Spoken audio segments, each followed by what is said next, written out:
நற்செய்தி வாசகம். லூக்கா எழுதிய நற்செய்தி 20ஆம் அதிகாரம். ஆண்டவருடைய உயிருள்ள வார்த்தைகள் 27-40 முடிய.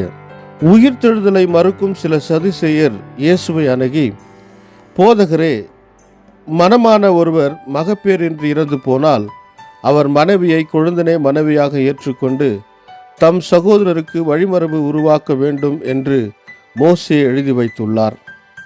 இங்கு சகோதரர் 7 இருந்தனர். மூத்தவர் ஒரு பெண்ணை மணந்து மகப்பேறின்றி இறந்தார். 2ஆம் 3ஆம் சகோதரர்களும் அவரை மணந்தனர். இவ்வாறே 7 மகப்பேறின்றி இறந்தனர். கடைசியாக அப்பெண்ணும் இறந்தார். அப்படியானால் உயிர்த்தெழும்போது அவர் அவர்களுள் யாருக்கு மனைவி ஆவார்? ஏனெனில் 7 அவரை மனைவியாக கொண்டிருந்தனரே என்று கேட்டனர். அதற்கு இயேசு அவர்களிடம், இக்கால வாழ்வில் மக்கள் திருமணம் செய்து கொள்கின்றனர். ஆனால் வருங்கால வாழ்வை பெற தகுதி பெற்ற யாரும் இறந்து உயிர்த்தெழும்போது திருமணம் செய்து கொள்வதில்லை. இனி அவர்கள் சாக முடியாது. அவர்கள் வானதூதரை போல் இருப்பார்கள். உயிர்த்தெழுந்த மக்களாய் இருப்பதால் அவர்கள் கடவுளின் மக்களே. இறந்தோர் உயிருடன் எழுப்பப்படுவதை பற்றி மோசே முட்புதர் பற்றிய பகுதியில் எடுத்து கூறியிருக்கிறாரே, அங்கு அவர் ஆண்டவரை ஆபிரகாமின் கடவுள், ஈசாக்கின் கடவுள், யாக்கோபின் கடவுள் என்று கூறியிருக்கிறார். அவர் இறந்தோரின் கடவுள் அல்ல, மாறாக வாழ்வோரின் கடவுள். ஏனெனில் அவரை பொறுத்தமட்டில் அனைவரும் உயிருள்ளவர்களே என்றார். மறைநூல் அறிஞர்கள் சிலர் அவரை பார்த்து, போதகரே, நன்றாக சொன்னீர் என்றனர். அதன் பின் அவர்கள் அவரிடம் எதையும் கேட்க துணியவில்லை. இது வாழ்வு தரும் கிறிஸ்துவின் நற்செய்தி. கிறிஸ்துவே உமக்கு புகழ். ಲೂಕಾ ಅಧ್ಯಾಯ 20 ವಚನ 27-40 ಕೆಲವು ಸದುಕಾಯರು ಯೇಸುವಿನ ಬಳಿಗೆ ಬಂದವರು. ಸತ್ತವರು ಪುನರುತ್ಥಾನ ಹೊಂದುವುದಿಲ್ಲ ಎಂದು ಸದುಕಾಯರು ನಂಬುತ್ತಾರೆ. ಅವರು ಯೇಸುವಿಗೆ, ಉಪದೇಶಕನೇ, ಮದುವೆಯಾದ ಒಬ್ಬನು ಮಕ್ಕಳಿಲ್ಲದೆ ಸತ್ತರೆ ಅವನ ತಮ್ಮನು ಆ ಸ್ತ್ರೀಯನ್ನು ಮದುವೆಯಾಗಿ ಸತ್ತು ಹೋದ ಸಹೋದರನಿಗೆ ಮಕ್ಕಳನ್ನು ಪಡೆಯಬೇಕೆಂದು ಮೋಶೆಯು ಬರೆದಿದ್ದಾನಷ್ಟೇ. ಒಂದು ಕಾಲದಲ್ಲಿ 7 ಮಂದಿ ಸಹೋದರರಿದ್ದರು. ಮೊದಲನೆಯ ಸಹೋದರನು ಒಬ್ಬ ಸ್ತ್ರೀಯನ್ನು ಮದುವೆಯಾದನು. ಬಳಿಕ ಅವನು ಸತ್ತು ಹೋದನು. ಅವನಿಗೆ ಮಕ್ಕಳಿರಲಿಲ್ಲ. ಆಗ 2ನೆಯ ಸಹೋದರನು ಆ ಸ್ತ್ರೀಯನ್ನು ಮದುವೆಯಾದನು. ಬಳಿಕ ಅವನು ಸತ್ತು ಹೋದನು. ಆಗ 3ನೆಯ ಸಹೋದರನು ಆ ಸ್ತ್ರೀಯನ್ನು ಮದುವೆಯಾದನು. ಬಳಿಕ ಅವನು ಸತ್ತು ಹೋದನು. ಇನ್ನುಳಿದ ಸಹೋದರರಿಗೂ ಹೀಗೆಯೇ ಆಯಿತು. ಅವರೆಲ್ಲರೂ ಮಕ್ಕಳಿಲ್ಲದೆ ಸತ್ತರು. ಕೊನೆಯಲ್ಲಿ ಆ ಸ್ತ್ರೀಯು ಸತ್ತಳು.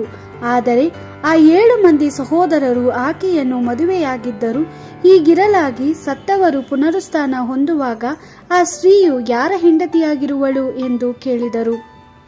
ಯೇಸು ಸದುಕಾಯರಿಗೆ, ಭೂಲೋಕದಲ್ಲಿ ಜನರು ಒಬ್ಬರನ್ನೊಬ್ಬರು ಮದುವೆ ಆಗುತ್ತಾರೆ.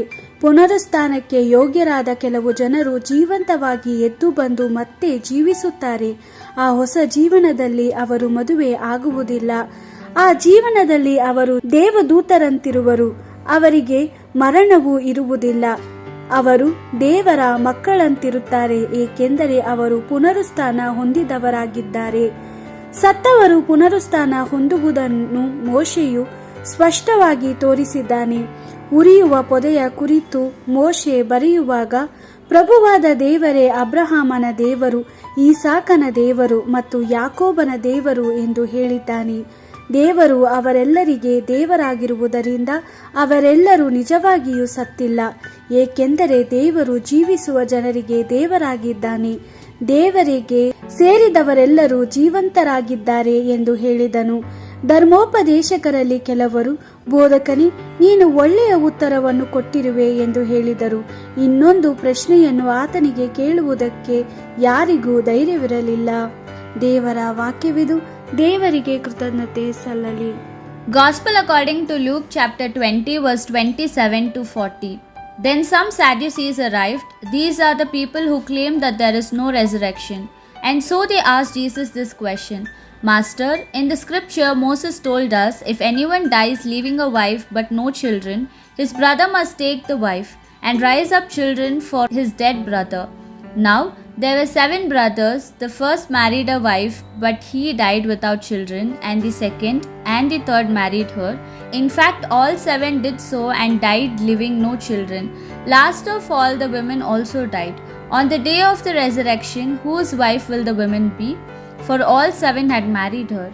And Jesus replied, Men and women marry because they belong to this world, but for those who are considered worthy of the world to come and of resurrection from the dead, there is no more marriage. You must know that they are like angels and cannot die anymore. They are now children of God because God has raised them from the dead. Yes, the dead will be raised, and even Moses showed it to be true in the passage about the burning bush, where he calls the Lord the God of Abraham, the God of Isaac, and the God of Jacob. For he is God of the living and not of the dead, for to him all are alive. Some teachers of the law then answered him, Master, you have spoken well. And they did not dare to ask him anything else. The Gospel of the Lord. Praise to you, Lord Jesus Christ.